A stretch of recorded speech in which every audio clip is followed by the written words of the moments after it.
It's good to be with you on this Tuesday. It's a great joy to have the privilege of spending this time with you. And it's a blessing to see all that God is doing. We're rejoicing here. We're having the wonderful privilege this week of ministering to hundreds of folks with our spectacular music camp. And we're praising the Lord that some of the fruit from our Bible school and other outreaches is coming together this week. And then also the opportunity to train our young people. And that's what it's going to take in these days, and training the next generation and believing God and reaching out. So we're very thankful for this week. I'd like to look at Acts chapter 4. We've touched on this in recent times, but I want to look at another verse here. We need to live the kind of life that no one can argue with the fact that God is on the throne. In chapter 4, you have the tremendous results that came after the message that was preached when the lame man was healed. And Peter and John are brought before the Sanhedrin, and they're furious. But Peter stands up and has great boldness.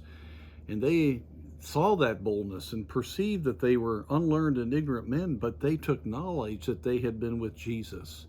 It's a wonderful perspective. But the thing I'd like to mention is what we find in the next verse.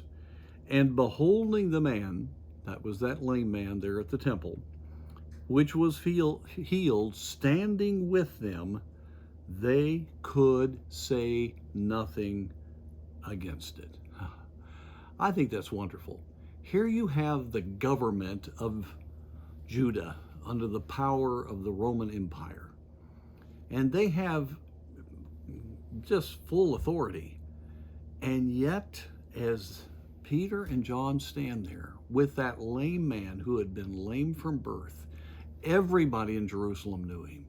And he was a man that was evidently bitter. He didn't even look to the Lord Jesus when he was on earth to heal him. The power of the ascended Christ was with Peter when he spoke to him. And this man responded and was healed.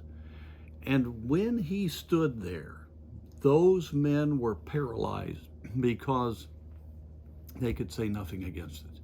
This had to be of God. They didn't want to admit that, but it had to be of God. And they realized that everyone around them knew that it was of God. And I think that's a real challenge for us today in our families, among our workmates, in different settings that we're in. We need to live a life that no one can dispute. That's of God. That's a miracle. What's happening in that man's life? What's happening in that woman's life? What's happening in their family? That's not normal. That's of God. They could say nothing against it.